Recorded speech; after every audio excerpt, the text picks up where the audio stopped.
Hello and welcome to my 30-day yoga challenge. This is day 25. Today's class is a yoga alignment class focusing on downward facing dog. So in downward facing dog, the most important thing is your hand position. So we're just going to start by looking at the hands. So gently when you're ready, placing your hands onto the ground. So quite often when we come into the pose, our hands are very closed.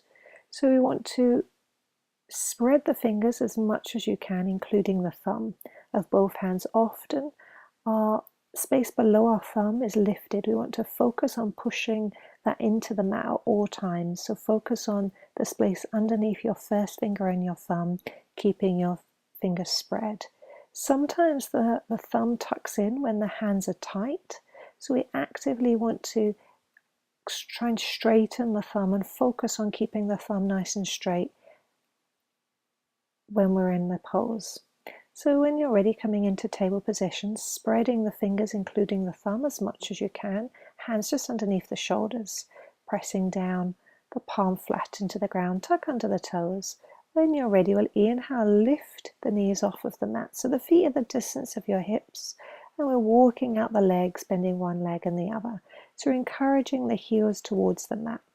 So in downward facing dog, it isn't important that they touch, but we're gently stretching in that direction.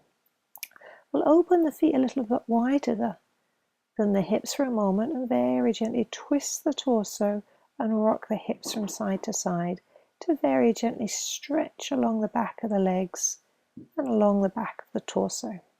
Inhaling and exhaling through the nose, and then we'll bring the feet back in line with the hips. Bend and straighten the legs. This helps release the stretch in the back of the hamstrings.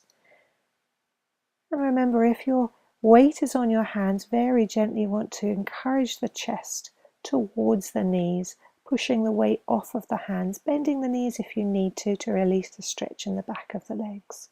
Pausing, keep breathing in and out through the nose. And then the more you practice this, the more you'll be able to straighten the legs and encourage the chest towards the knees. Pausing for 1 or 2 more breaths, and then when you're ready in your own time, very gently bend the knees and come out of this pose. And we'll just bend the wrists, just to relax the wrists. So that's the end of our class today. I hope you've enjoyed it.